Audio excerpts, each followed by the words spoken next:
made it this far in the video, first of all, congratulations. You actually want to start tracking your food, or tracking your food already and want to get more serious about it. So congrats.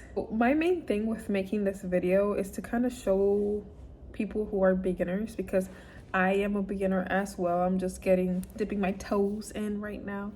But to show people that aren't really familiar with tracking or want to get more familiar with it, that it's really just about being mindful. That is the biggest thing, just being mindful.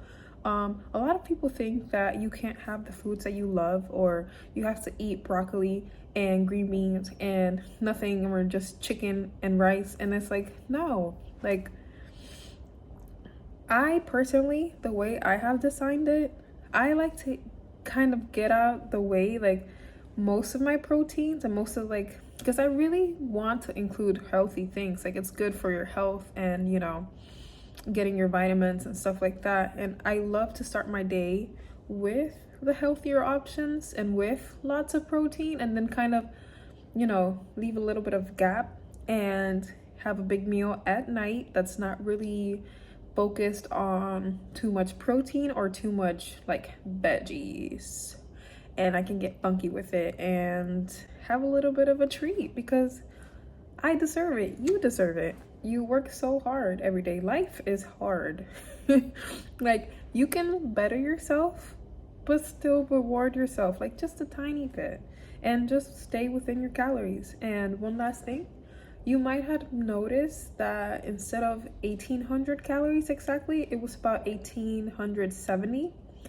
And that is because I did work out a lot. I am very active during the day, and I log everything in Lucid, the app called Lucid. So when you log everything in Lucid and you have an Apple Watch and you work out and track your workouts, it automatically like extra calories in there. So today I had an extra 70 calories. So in total, this whole day was 1,870 calories. But with my workouts and the calories that I've burned, it pushes it back to actually 1,800 calories exactly. So that's something to keep in mind too. If you don't have an Apple Watch, or you don't have like a tracking device or something like that, you can actually go online. And I like to go to ChatGPT and I say, you know, this is how it kind of got started. I just tell her, I'm just like, I am a 25-year-old woman. I am this weight and I'm this height.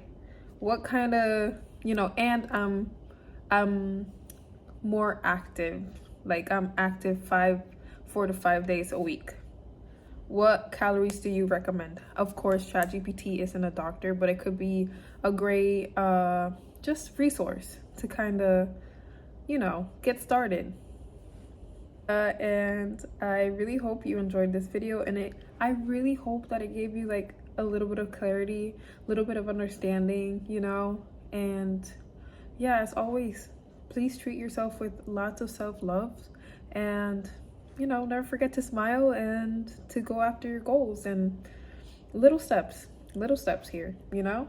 You can start this type of meal plan, not exactly, obviously, this is more like to show you, but you can start like this type of style, and then once you get more advanced, you can like cut off like sugar, or, you know, do whatever you want, like customize it and make sure it's healthy.